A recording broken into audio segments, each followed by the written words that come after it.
नमस्कार। आज हम अध्ययन करेंगे मानव भूगोल में मानव अधिवासों का, उनकी स्थिति और उनके प्रकार का। सबसे पहले हम देखते हैं कि मानव अधिवास या बस्तियाँ। तो मनुष्य के भोजन के बाद में जो सबसे महत्वपूर्ण आवश्यकता होती है वो उसके आश्रय की होती है, अर्थात उसके लिए एक घर की होती है।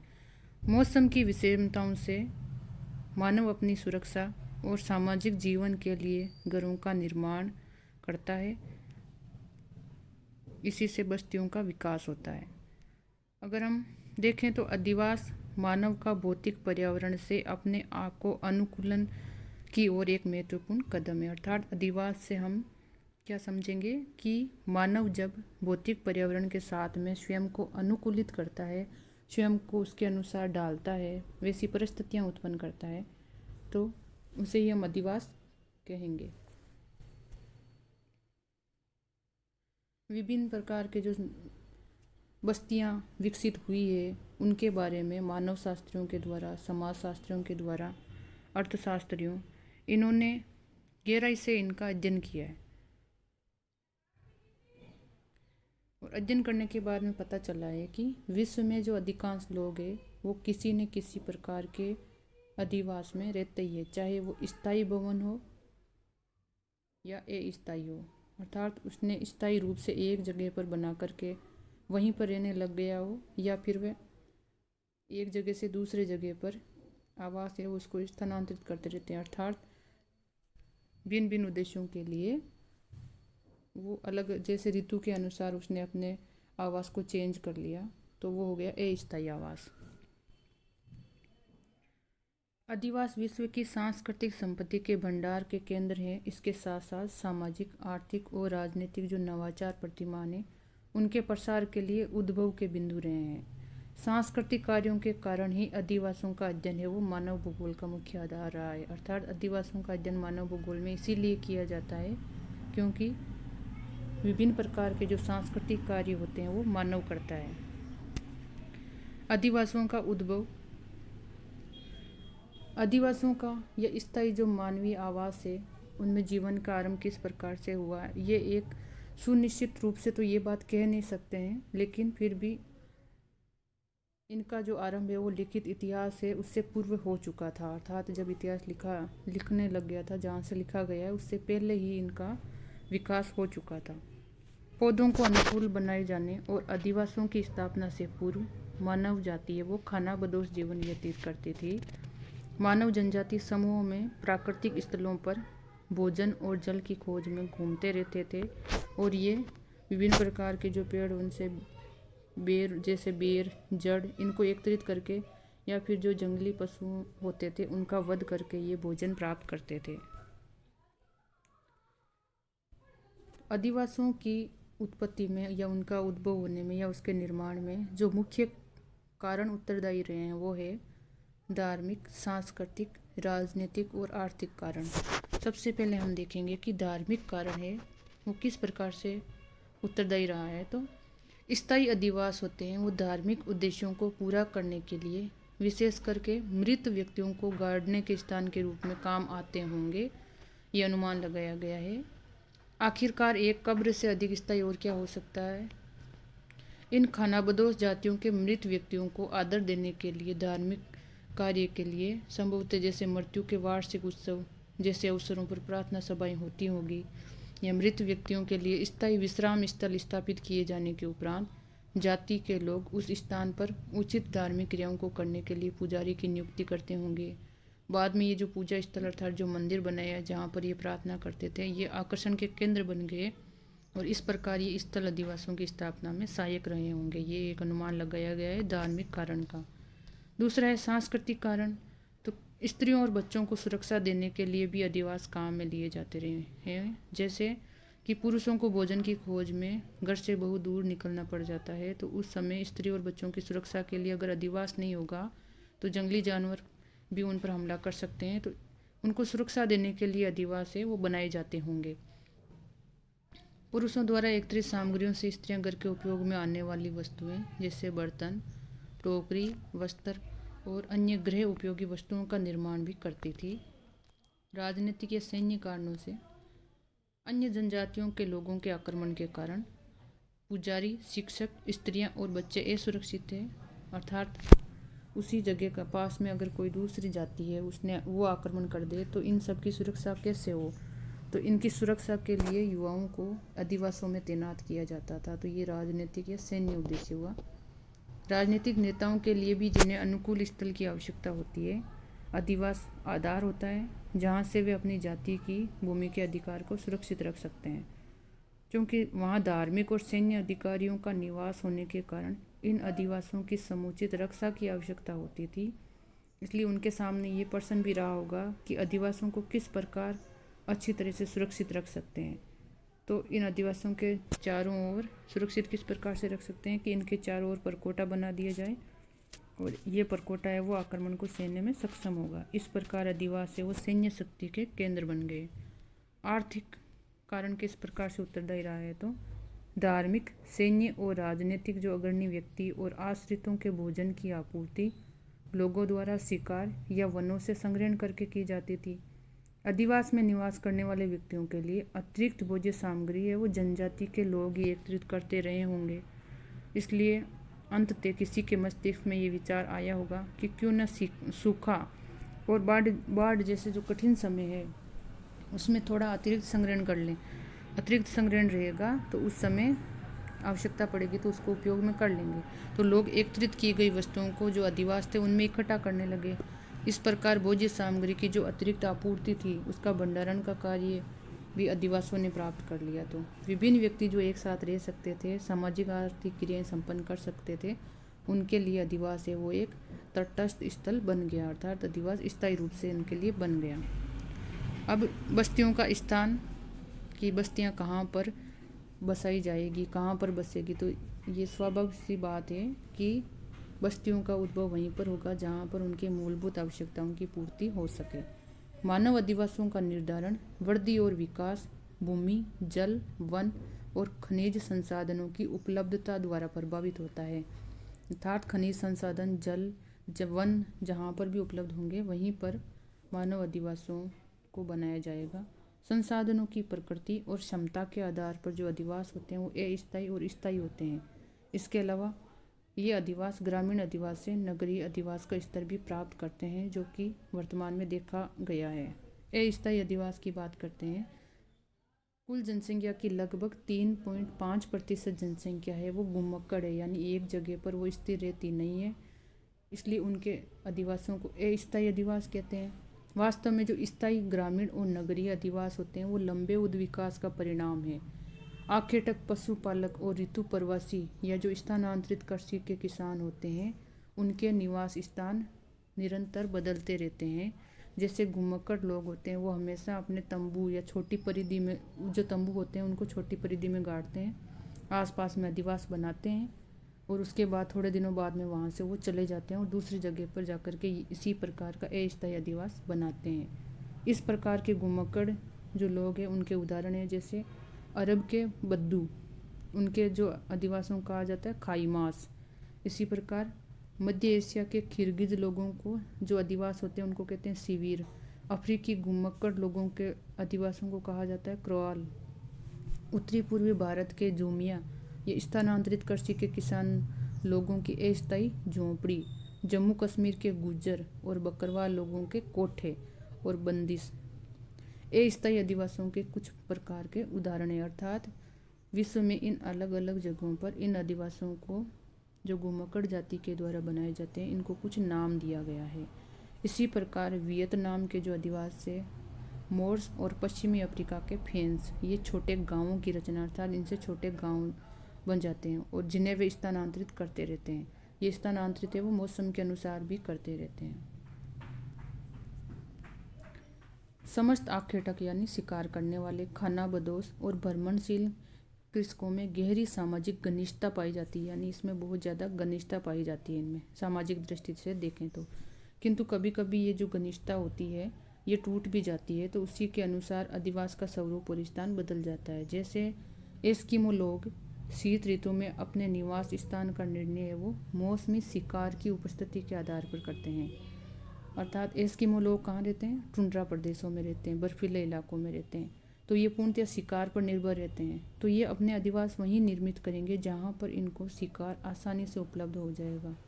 तो जो शीत ऋतु होती है, जब एस्किमो उत्तरी गोलार्ध में रहते हैं, बर्फीले क्षेत्र में, तो शीत ऋतु का समय होता है। तो उस समय सूर्य दक्षिणी गोलार्ध में मकर रेखा पर लंबवत होता है।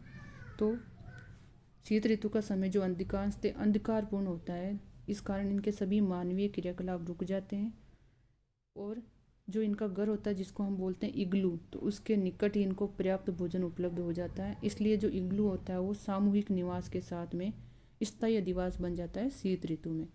ग्रीष्म ऋतु गतिविधियों का काल होता है। तो भ्रमणशील जाति के जो कुछ लोग तंबुओं वाले पारिवारिक समूह में बिखर जाते हैं। प्रत्येक समूह है वो पारंपरिक मार्ग का अनुसरण करता है। अर्थात जो सभी इग्लू के पास में सर्दियों में रहते हैं, तो वो ग्रीष्म ऋतु होती है उसमें बिखर जाते हैं। वो अलग अलग मार्ग पर जाते हैं शिकार के लिए, क्योंकि अगर एक ही जगह पर सभी शिकार के लिए जाएंगे तो सभी को वो भोजन होगा उपलब्ध, वो पर्याप्त मात्रा में नहीं हो पाएगा। इसलिए वो अलग अलग मार्गों का अनुसरण करते हुए अलग अलग स्थानों पर जाते हैं। और जब ग्रीष्म काल का अंत हो जाता है तो ये पुण्य शीत ऋतु के जो शिविर का स्थान है उसी पर ये वापस पहुंच जाते हैं। इस प्रकार इनकी शीत ऋतु के शिविर स्थल पर जो वापस जो घनिष्ठता होती है वो वापस से बढ़ जाती है, सभी एक साथ रहने लग जाते हैं। जबकि ग्रीष्म ऋतु में ये जो इनकी घनिष्ठता होती है वो उसमें थोड़ी ढील रहती है, यानी बिखर जाती है। जम्मू कश्मीर के गुज्जर और बकरवाल जो ऋतु प्रवास का प्रयोग करते हैं, उनके भी दोहरे प्रकार के निवास और अधिवास होते हैं।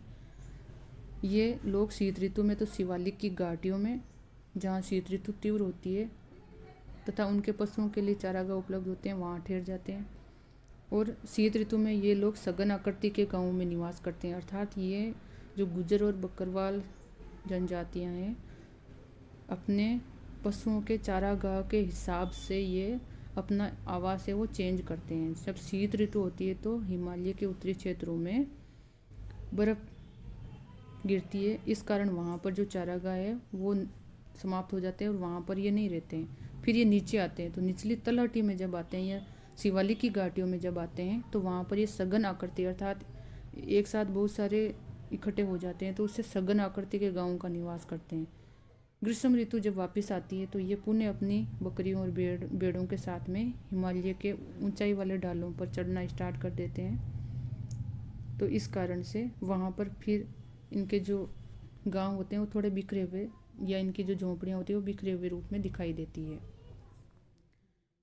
ग्रीष्मकालीन चारागाहों में ये लोग अस्थायी झोंपड़ी और छप्पर के निवास बनाते हैं। और विभिन्न समूहों में आपसी असुविधा से बचने के लिए बकरवाल लोग हैं वो छोटे उप समूहों में भी बंट जाते हैं, जो स्वतंत्र रूप से अपने शिविर स्थापित करते हैं। स्थानांतरित कृषि के किसानों को भी निरंतर नई भूमि की सफाई करनी होती है। उन्हें भी वनों को साफ करके और उनको खेती के लिए तैयार करना पड़ता है। इसके लिए कठोर परिश्रम करना पड़ता है।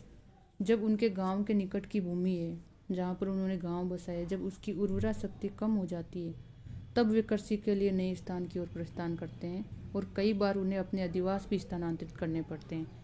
फिर भी जो अस्थायी अधिवास है वो अधिकतर मरुस्थलों में, अर्ध मरुस्थलों, टुंड्रा प्रदेशों, विषुवत रेखीय जो वन प्रदेश और पर्वतीय भागों तक ही सीमित है।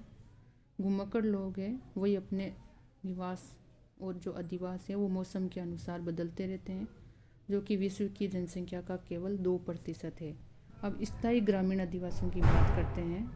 ऐसा अधिवास जिसमें अधिकांश मनुष्य कृषि, वानिकी, खनन और मछुआई कार्य में व्यस्त रहते हैं, वो ग्रामीण अधिवास कहलाता है। अर्थात जो प्राथमिक व्यवसाय में संलग्न रहते हैं उसी को हम ग्रामीण अधिवास के लोग कहते हैं। ग्रामीण अधिवास को प्राय कृषि कारखाना कहा जाता है, यानी यहाँ की जो अधिकांश जनसंख्या है वो कृषि कार्य पर ही निर्भर रहती है। इस प्रकार के अधिवास को भूमि से जिसका उपयोग ये निश्चित करता है अलग नहीं किया जा सकता है। अर्थात ये लोग ज़्यादा से ज़्यादा भूमि से ही अपना उत्पादन प्राप्त करने की कोशिश करते हैं। कृषि तकनीक और जिस प्रकार भूमि का उपयोग किया जाता है उसी के अनुसार इसका प्रकार, आकार और स्वरूप है वो निर्धारित होता है। विश्व के जो अधिकांश ग्रामीण अधिवास है वो स्थायी है। ग्रामीण क्षेत्र में खुले देहात, व्यापक भूमि उपयोग, जनसंख्या घनत्व बहुत ज़्यादा कम और सरल जीवन शैली की प्रधानता पाई जाती है। और इससे नगरीय अधिवास के प्रतिकूल समझा जाता है। तो विश्व के जो अधिकतर अधिवास देखें तो वो ग्रामीण हैं। अधिवासों का वर्गीकरण। अधिवासों के अनेक प्रकार होते हैं। इनका वर्गीकरण व्यवसाय जैसे ग्रामीण या नगरीय के आधार पर किया जाता है। तो अधिवासों के मुख्य प्रकार हैं सघन या केंद्रीय अधिवास, अर्ध सघन और प्रकीर्ण अधिवास। सबसे पहले हम देखेंगे सघन अधिवास क्या होता है। सघन या जो केंद्रीय ग्रामीण अधिवास होता है वो कृषि पर आधारित होते हैं। इस प्रकार के अधिवासों के अंतर्गत फार्म के लिए बने भवन और अन्य प्रकार के भवन जैसे धार्मिक स्थल ये भी शामिल किए जाते हैं। पशुओं को चराने और कृषि उपज उत्पन्न करने के लिए जो खेत होते हैं वो गांव के चारों ओर होते हैं और ये खेत किसानों की पहुंच में होते हैं। इसलिए ये गांव के घरों से 2 से 3 किलोमीटर की परिधि में होते हैं, जहां किसान रोज जा सकते हैं और शाम को वापस आ सकते हैं। अधिकांश सघन अधिवासी वो अत्यंत उपजाऊ कछारी मैदान है उनमें पाए जाते हैं, क्योंकि वहाँ की मिट्टी बहुत उपजाऊ होती है। तो उपजाऊ होती है इसलिए वहाँ पर जनसंख्या का जमाव अधिक हो गया है, इसलिए वहाँ पर सघन अधिवासों का निर्माण हुआ है। इन उपजाऊ मैदानों में खेतीहर समुदाय स्थायी रूप से बसे हुए हैं। आज से लगभग हम 8000 वर्ष पूर्व की बात करें तो जब मनुष्य ने पौधों को और पशुओं को घरेलू बनाना आरंभ किया था, तभी से अस्थायी अधिवासों की शुरुआत हुई थी। उसके बाद में धीरे धीरे इन अधिवासों ने जो भूमि है उसकी उपजाऊपन की क्षमता के आधार पर वहाँ पर स्थायी निवास स्थान बना करके रहने लग गए थे। प्राचीन समय में मनुष्य क्या जो सघन अधिवास है वो बसे हुए हैं शिवालिक की घाटियों, वनों में, मेघालय, मणिपुर, नागालैंड, त्रिपुरा और मिजोरम राज्यों में। जंगली पशुओं और शत्रुओं से रक्षा के कारण भी अनेक सघन अधिवासों की स्थापना हुई। सिंधु गंगा मैदान, हांगो मैदान, नील घाटी आदि के उपजाऊ कछारी मैदानों में पूर्व ऐतिहासिक काल में सघन अधिवासों की स्थापना हुई। ये विश्व के कुछ सबसे अधिक घनी आबादी वाले क्षेत्र हैं, यानी यहाँ पर उपजाऊ कछारी मिट्टी होने के कारण ही सघन अधिवासों का निर्माण हुआ है। भारत में इन सघन अधिवासों का एक विशेष लक्षण है उच्च और निम्न जातियों में यहाँ पृथक्करण और विभेदीकरण पाया जाता है। अर्थात उच्च वर्ग और निम्न वर्ग की जो जातियाँ हैं वो अलग अलग रहती है, अलग अलग इनका समूह होता है। बाजार और दुकानें सदैव गांव के मध्य में होते हैं। फिरोजपुर जो पंजाब में और श्री गंगानगर राजस्थान ये नवीन सिंचित क्षेत्र के नियोजित गांव स्थापित किए गए हैं। यहाँ पर इन नए सघन अधिवासों की बसावट है वो आयताकार है, जिनमें मंदिर, गुरुद्वारा, मस्जिद और दुकानें वो खुले स्थान पर स्थित है। कृषकों के अतिरिक्त अनेक आखेटक और मछुआई समुदाय के भी सघन अधिवास पाए जाते हैं। आखेटक और मछुआई है वो अमेरिकी रेड इंडियन लोग बड़े गांवों में निवास करते हैं, क्योंकि मछली पकड़ने वाली नौकाओं को बनाने, उनके रखरखाव और संचालन करने के लिए सघनता की आवश्यकता होती है। तो इसलिए इनके जो अधिवास होते हैं वो भी सघन अधिवास होते हैं। ब्रह्मपुत्र और हुगली नदियों के सहारे अनेक बड़े गांव स्थित हैं, जहां मछली पकड़ने के लिए जाल के सहयोग की आवश्यकता होती है, अर्थात सघन अधिवासों के इन्होंने उदाहरण बताए हैं कि कहाँ कहाँ ब्रह्मपुत्र हुगली नदियों की सारे ये बड़े गांव स्थित है। सघन अधिवास मैदानी भागों में जलाशयों के सहारे भी पाए जाते हैं। वहाँ पर मछलियों की और अन्य संसाधनों की बहुलता होने के कारण जब संसाधन अति अल्प हो और अपर्याप्त हो तब गांव छोटे होते हैं, अर्थात कम संसाधन है तो उस पर निर्भर जनसंख्या भी कम होगी, तभी उनका भरण पोषण हो पाएगा। उदाहरण के लिए जैसे अरावली पर्वतीय क्षेत्र में राजपूत आदिवासियों में केवल 8 या 9 घर होते हैं। इसके विपरीत अफ्रीका की आखेटक और संग्राहक होटनटाट जो जाति है वो बड़े सघन अधिवासों में निवास करती हैं, क्योंकि उनके क्षेत्र में शिकार और जल मार्गों की बहुलता पाई जाती है, यानी शिकार बहुत ज़्यादा रहते हैं, इसलिए वो सघन अधिवासों में रहते हैं। किसी भी देश के संसाधन और संपदा वो स्थिर नहीं रहती है। प्रौद्योगिकी में जैसे जैसे बदलाव होता जाता है उसके संसाधन भी, उनका जो आधार होता है वो बदलते जाते हैं, जो अधिवास के प्रतिमान और आकार में भी बदलाव को प्रेरित करता है। अर्थात एक स्थान है जहाँ पर संसाधन पर्याप्त मात्रा में उपलब्ध है, लेकिन ये जरूरी नहीं है कि वो हमेशा वहाँ पर उपलब्ध रहेंगे। जैसे जैसे उपयोग करेंगे तो वो उपयोग के आधार पर कम होते जाएंगे, तो वहाँ पर जनसंख्या का बसाव है वो निरंतर बढ़ते रहना ही आवश्यक नहीं है। सघन कृषि जो वैज्ञानिक उपयोग को परिचय देती है, इसने भी बड़े बड़े सघन अधिवासों की अधिकतम संख्या बढ़ाने में सहयोग किया है। अधिवास का इतिहास प्रदर्शित करता है कि कृषक समूह में जनसंख्या की वृद्धि और भोजन की अधिक मांग के कारण सघन कृषि का तेजी से विकास होता है। कम से कम स्थान पर अधिक लोगों को समायोजित करने के लिए ग्रामीण अधिवास है वो अधिक सघन हो जाते हैं। जब बढ़ी हुई जनसंख्या को समायोजित करने के लिए पर्याप्त स्थान नहीं बचता है, तब इनमें से अनेक लोग निकट के उपयुक्त स्थान पर अपने आवास बना लेते हैं और इस प्रकार अपने पुराने गांव की बसावट के समान नए अधिवास की रचना करते हैं।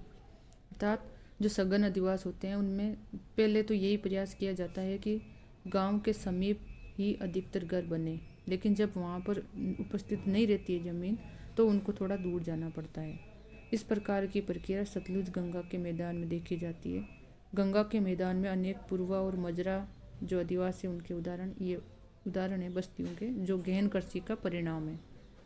नागालैंड की पहाड़ियों और जो कटक है उनके शिखर पर स्थित सघन अधिवास प्राचीन समय में मानव खोपड़ी के शिकार के परिणाम है। अर्थात जब प्रत्येक अधिवास के निवासियों के द्वारा आक्रमणकारी नरमुंड अकेटकों से सुरक्षा के लिए प्रत्येक परिवार से रात्रि में पहरेदार का काम करने के लिए यहाँ पर स्वयंसेवकों की नियुक्ति की जाती थी। अर्थात वहाँ पर ऐसे जनजाति लोग रहते थे जो दूसरे लोगों को मार देते थे, उनसे सुरक्षा के लिए किसी न किसी को तैनाती देनी रहती थी, मतलब पहरेदारी करनी होती थी। तो इसलिए वहाँ पर सघन अधिवासों का निर्माण हुआ। यद्यपि सभी महाद्वीपों की घाटियों और सघन कृषि वाले मैदानों में ग्रामीण अधिवास पाए जाते हैं, किंतु उत्तरी भारत, पूर्वी चीन, Bangladesh, Pakistan, Myanmar, Java, Thailand, Sri Lanka, Nepal, Mexico, Brazil में इनका जो केंद्रीकरण है वो अधिक पाया जाता है। अब दूसरे प्रकार का अध्ययन करते हैं, अर्ध सघन या अर्ध केंद्रीय अधिवास। अर्ध सघन अधिवास है वो किसी अधिवास के विकास में अंतर्वर्ती अवस्था होती है। अर्थात जैसे ही कोई नवीन प्रौद्योगिकी है वो स्वीकार करते हैं तो उससे क्या होता है, जनसंख्या में वृद्धि होने लगती है और जो बिखरे हुए अधिवास होते हैं वो अर्ध सघन अधिवास का स्वरूप लेना प्रारंभ। अर्थात जब कोई बिखरा हुआ अधिवास है यानी उसमें वहाँ पर कम घर है, तो जैसे ही वहाँ पर किसी नवीन प्रौद्योगिकी का आविष्कार होता है, वहाँ रोजगार के साधन उपलब्ध होते हैं, तो वहाँ पर मनुष्यों का बसाव अधिक शुरू होने लग जाता है। लेकिन उस बसाव में धीरे धीरे वृद्धि होती है, इसलिए पहले वो अर्ध सघन अधिवास का रूप लेता है। अर्ध सघन अधिवासों के विकास के लिए कोई भी सामान्य पर्यावरणीय व्याख्या स्वीकार नहीं है। अर्ध सघन अधिवासों के आविर्भाव का कारण है वो आर्द्र प्रदेशों से भिन्न होता है। अर्ध सघन अधिवासों के संबंध में केवल एक सामान्यीकरण दे सकते हैं कि कृषि योग्य क्षेत्रों और उपजाऊ मैदानी भागों में छोटे और असंगठित केंद्रीय प्रकार के ये प्रारंभिक अधिवास थे। इनमें आकृति का अभाव पाया जाता है। अर्थात अर्ध सघन अधिवास है वो किस प्रकार की आकृति में होंगे इसका अभाव पाया जाता है। ये किस प्रकार से होते हैं, जैसे जैसे जनसंख्या में वृद्धि होती है और गाँव में विस्तार होता है तो घरों की संख्या में वृद्धि होने के कारण जो बिखरे हुए अधिवास होते हैं वो अर्ध सघन अधिवास का रूप लेना शुरू करते हैं। इन बढ़े हुए घरों ने खुले स्थानों को जब बढ़ना प्रारंभ किया तो इससे ही अर्ध सघन अधिवासों के विकास को बढ़ावा मिला।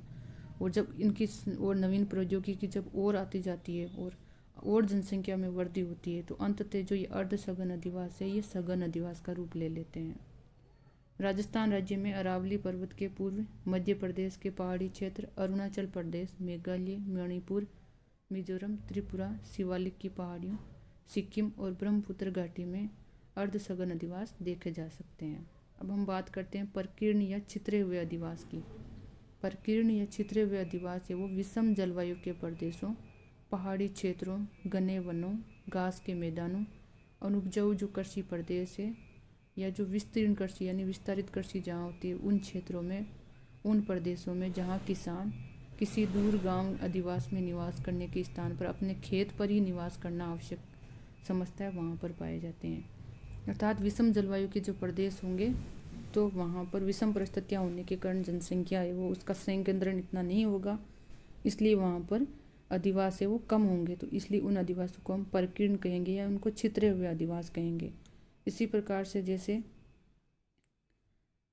किसानों के जो खेत है वो मुख्य गांव से बहुत ज़्यादा दूर है और वहाँ पर वो बहुत ज़्यादा उनका क्षेत्रफल है खेतों का, तो वो विस्तीर्ण कृषि करते हैं, तो इस कारण किसान है उसी बहुत बड़े खेत में अपना घर बना लेता है और वो गांव से दूर वहीं पर रहने लग जाता है। तो इस प्रकार से अधिवासों का जो निर्माण होता है उनको हम परकीर्ण या छितरे हुए अधिवास कहेंगे।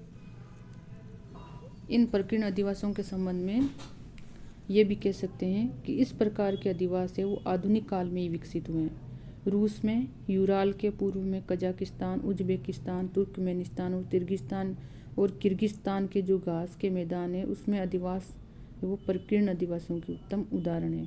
संयुक्त राज्य अमेरिका और कनाडा के प्रेरी प्रदेश, अर्जेंटीना के पंपाज, दक्षिण अफ्रीका के वेल्स और ऑस्ट्रेलिया के डाउन्स में पाए जाने वाले अधिकांश जो परकीर्ण अधिवास हैं वो पिछले 200 वर्षों में ही विकसित हुए हैं। राजस्थान के मरुस्थल और अर्ध मरुस्थलीय प्रदेशों में, भारत के उत्तरी पूर्वी वन क्षेत्र में, शिवालिक, जम्मू कश्मीर की पार्श्विक घाटियों में ये स्थान बताए गए हैं परकीर्ण छितरे हुए अधिवासों के। हिमालय के जो अधिक ऊंचाई वाले भाग हैं या प्रायद्वीपीय भारत के भी अनेक भाग हैं उनमें परकीर्ण अधिवासों का जो उदय हुआ है वो मध्यकाल में ही होना आरंभ हो गया था। इस प्रकार के अधिवास है वो कम आबादी क्षेत्रों जैसे मध्य ऑस्ट्रेलिया, न्यूजीलैंड, उत्तरी कनाडा और पश्चिमी संयुक्त राज्य अमेरिका, दक्षिणी पश्चिमी एशिया, सहारा के मरु उद्यान, अफ्रीका के जो तटीय सिंचित भाग उनको छोड़ करके अधिकांश भागों में ये पाए जाते हैं। यद्यपि कुछ अत्यधिक उपजाऊ कृषि भूमि होती है और उपयुक्त जलवायु दशाएं होती है उनमें भी परकीर्ण अधिवास पाए जाते हैं, लेकिन इनका कारण है वो ऐतिहासिक, सामाजिक, सांस्कृतिक रहा है। कैसे? जैसे यदि किसी गांव में आबादी है वो अधिक बस जाती है, गांव के आकार में अत्यधिक वृद्धि हो जाती है, तो अब उस आबादी का कुछ भाग है वो गांव छोड़ करके नवीन अधिवास स्थापित कर लेता है। और जो नवीन अधिवास होता है वो प्राय क्या होगा? परकीर्ण अधिवास होगा, क्योंकि सारे के सारे गांव के लोग जाके तो वहाँ पर बसेंगे नहीं। इसलिए उत्तरी भारत के समस्त मैदानी भाग में 2 सघन अधिवासों के मध्य में इस प्रकार के जो परकीर्ण अधिवास है उनको देख सकते हैं। इस प्रकार जब लोगों ने नदियों के दलदली क्षेत्र यानी खादर और सीमांत उच्च भूमि की ओर प्रस्थान किया, इसके द्वारा भी केंद्रीय और सघन अधिवास के स्थान पर एकाकी फार्मों की स्थापना हुई, क्योंकि अनुपजाऊ भूमि क्षेत्रों में भरण पोषण के लिए बड़े आकार के खेतों की आवश्यकता होती है।